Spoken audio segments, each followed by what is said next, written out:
Hello and welcome. I'm Carol Covelli, a licensed therapist, and this is Redefining 40 Plus, the channel that helps women over 40 with the emotional side of your 40s and 50s. And today I'm going to do just a very brief video on the differences between introversion and social anxiety. A lot of people mix these up, and a lot of people assume because someone is introverted that they're also anxious and have social anxiety. So I want to talk a little bit about the differences between the two and a little bit perhaps of how they interact. Sometimes they do. If someone is introverted, they can also have social anxiety, and even someone who's extroverted can have social anxiety. So let's just get to it. So introversion and extroversion are personality traits. And the difference between introversion and extroversion is how you what gives you energy, what makes you feel more energized versus what drains your energy more. So people who are extroverted find that they get more energy from being around people, from interacting with people, from social situations, from other people being around them. Essentially, it's difficult for an extrovert to, you know, have that quiet time. It's more challenging. A lot of the people I worked with through the pandemic who struggled more were more extroverted. I mean, there is middle grounds. There is the ambivert who has the traits of both introversion and extroversion.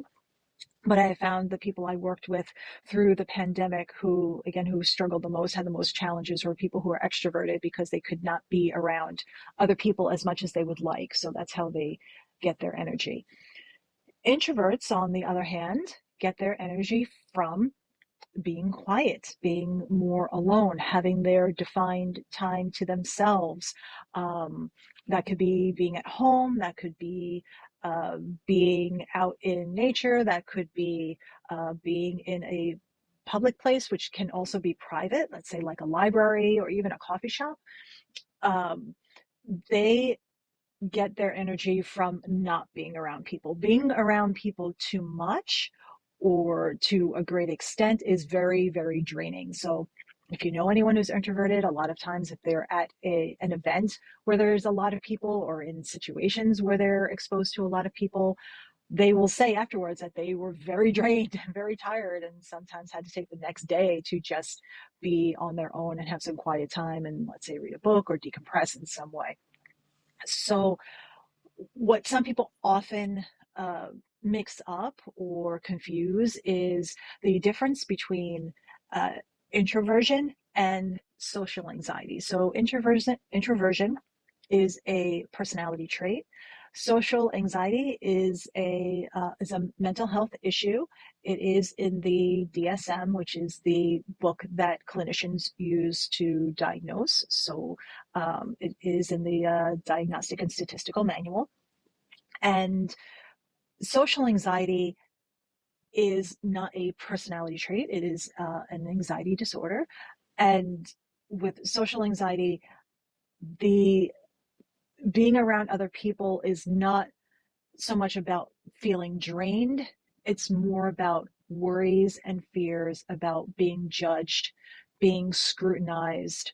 Um, it aligns a bit with performance anxiety in certain situations, but the person who has to have a meeting with somebody who, let's say, who has social anxiety may be very fearful of how that person's going to perceive them.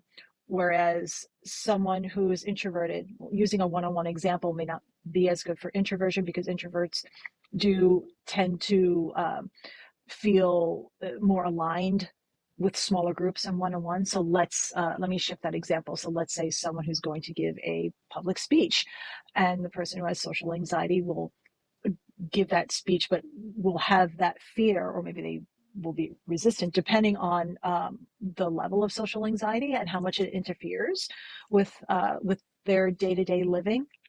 So let's say someone has social anxiety. Let's say they're able to get up and give that speech.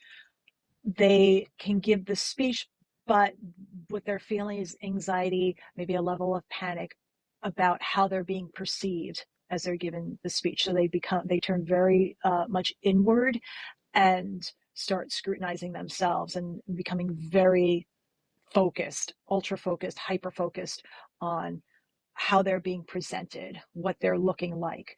And that's causing them a great deal of anxiety. So that's social anxiety. That's a very general description of a situation where there can be social anxiety. But if you take the same person, or a person who doesn't have social anxiety but has a personality trait of being more introverted, given that same speech, let's say, isn't necessarily going to create anxiety as much as it is going to be draining. So they're going to feel that energy loss, but it's not an anxiety-based situation. Now, with that said, people who have introversion as a personality trait can also have social anxiety. People who are extroverted, who have extroversion as a personality trait, can also have social anxiety. And these people really, really do suffer. They're very focused on how they are being perceived and the judgment, and they're judging themselves before they even get into a situation. I wanted to again give the differences between the two. A lot of people do confuse the two. Again, introversion is a personality trait, and social anxiety is an anxiety disorder that can be treated with therapy and potentially medication if that's needed or wanted. So I hope this gives you a good overview. If you know people who have more of an introverted trait in their personality, or if you know someone who is struggling with social anxiety, I hope this helps you to understand the differences and what someone might be struggling with. If you'd like me to do a deeper dive on either one, I would be happy to. If you have any suggestions or comments, please leave them below. If you like this video, please give it a thumbs up. And if you want to see more from me, then just please subscribe. And I will see you in the next one.